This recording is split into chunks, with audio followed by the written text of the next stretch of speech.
manehnya bahwa puasa eta leuwih bagus lantaran naon lantaran puasa teh endek nempokeun batin urang ka Gusti Allah.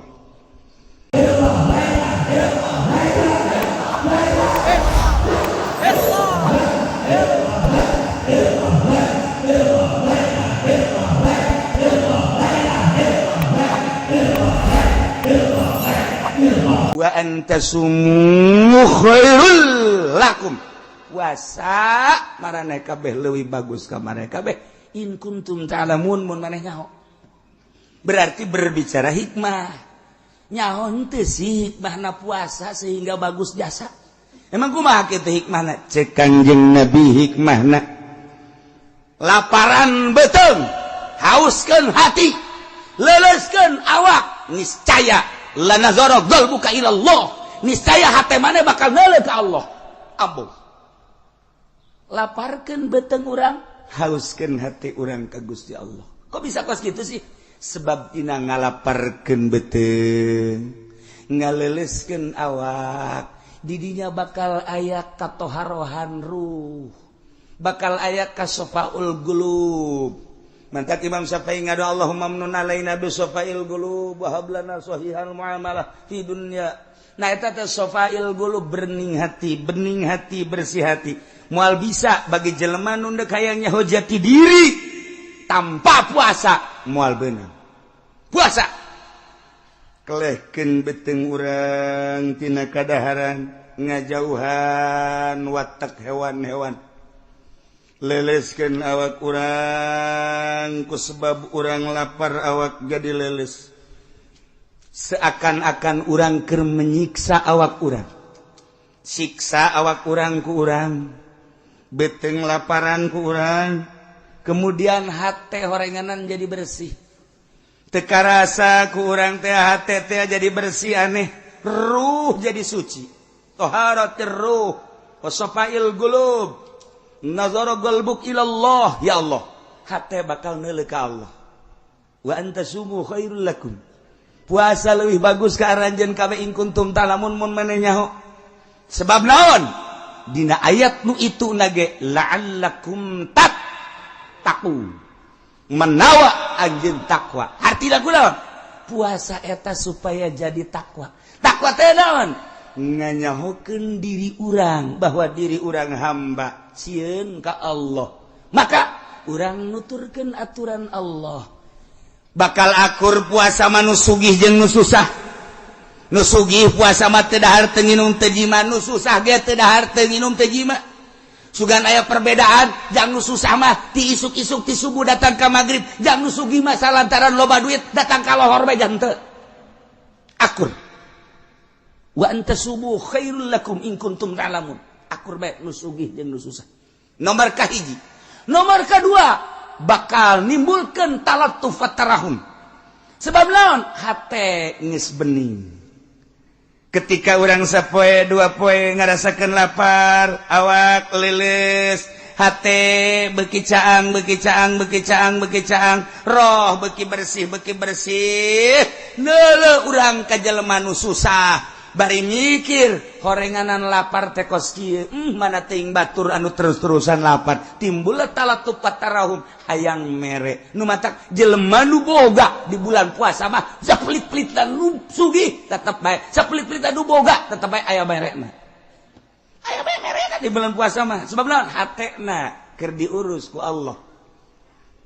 Teh beuteungna ku urang di laparan awak leuleus mulai hate nyai-nyaian neuleuh ka Allah. Adapun neuleuhna ka Allah nisbi kumaha kekuatan diri urang. Urang lamun ditanya siap puasa dahar atuh embung kurang sieun ka Allah besi disiksa ku Allah. Eta kan keur neuleuh ka Allah melalui syariat. Jelema ngalempre, bae sia kus tutup buka duit bae, atuh dahar embung aing. Atuh dahar bae duit aya naon aya beulieun loba. Teh aya aing mah teu kajenkeun, teu berarti duit di bulan Ramadan mah. Kunaon emang sieun ka Allah. Eta qalbuna beuntak. Teu nu sugih teu nu susah. Kumaha? Sia kunaon lapar. Non kitu ngaranna nyang heue bae.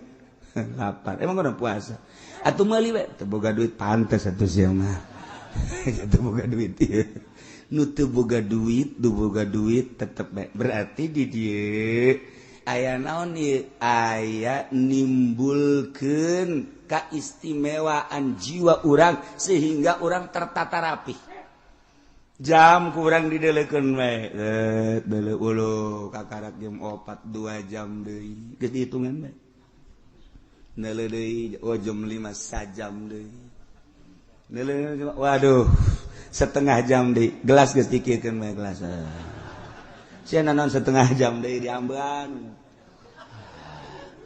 aing ngambean mah geus seger sagana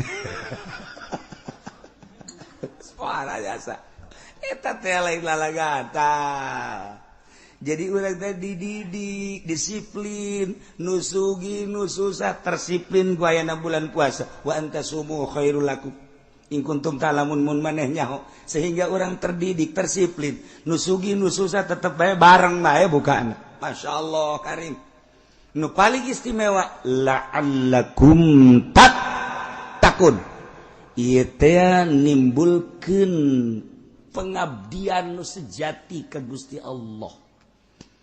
Mentet didinya terbagi engke bakalna puasa. Hiji aya puasa awam.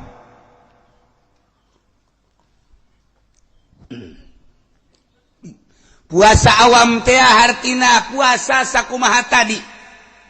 Berang teu dahar teu nginum teu jima sakikituna bae. Adapun nu lain mah teu milu puasa. Mata temilu puasa celik temilu puasa malah mah makin bulan puasa makin dicocokan nu make ka dieu teh tah naon ngaranna tuh pan sia mah nyaho je bogapan jeung osok mata didelekeun bae ka televisi celi di pinuhan jadi nu puasa teh ngan sakadar beuteung teu dahar teu nginum zakar parjit teu dima ngan sakitu doang puasa awam. Ieu mah nu kos kieu mah disangsikeun asup ka surgana. Sebab ieu mah puasa teh pupuasaan. Can ka asup puasa nu kos kieu. Masyaallah. Okos nu munggah haji lolobana macan jara di haji. Sebab urang munggah haji teh ngan sakadar deuk neuleuh Baitullah doang, muteran Baitullah. Henteu nyahoeun makna daripada Baitullah. Baitullah teh didinya teh bait Allah, rumah Allah. Urang teh kerja di tamu Allah. Lamun urang sakadar neuleuh Baitullah doang, berarti ieu haji zahir. Ketika urang boga rasa ieu teh ima Allah, batin urang kapanggih jeung Allah, maka sikap urang bakal pinuh ku adab. Ditatalah orang di hareupeun Baitullah kira kudu kumaha sebab keur di hareupeun Allah lain aja sosotingan.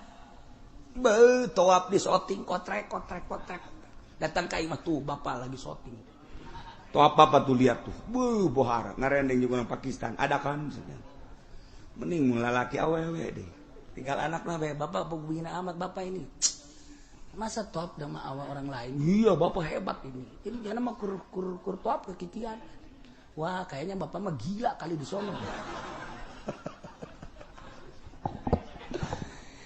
Maknana Baitullah berarti didinya aya Allah. Batin urang teh kapanggih lajeng Allah. Lamun urang kapanggih jeung Allah penuh ku tadarru urang, adab dipetakeun. Ketika urang berangkat ke Arafah, di Arafah teh urang teh keur ditongton ku malaikat. Allah ngerahkeun seluruh malaikat nongton ka jelema nu keur wukuf di padang Arafah. Deukeun coba hamba-hamba aing cak Allah. Aing nu sangat deukeun. Urang keur ditongton ku Allah, ditongton ku malaikat. Kumaha perasaan urang ketika urang di hareupan ku Allah. Lain zahir, batin urang teh keur jeung Allah. Kitu keneh ketika orang di Muzdalifah. Di Muzdalifah teh mulung batu. Urang teh seakan-akan deuk ngalempar setan secara zahir nurutan Kangjeng Nabi Ibrahim alaihissalam. Padahal keur miceunan zahir, keur miceunan nafsu-nafsu urang, miceunan dosa-dosa urang. Satu batu piceun ku urang nafsu urang laum piceun bismillah Allahu akbar tek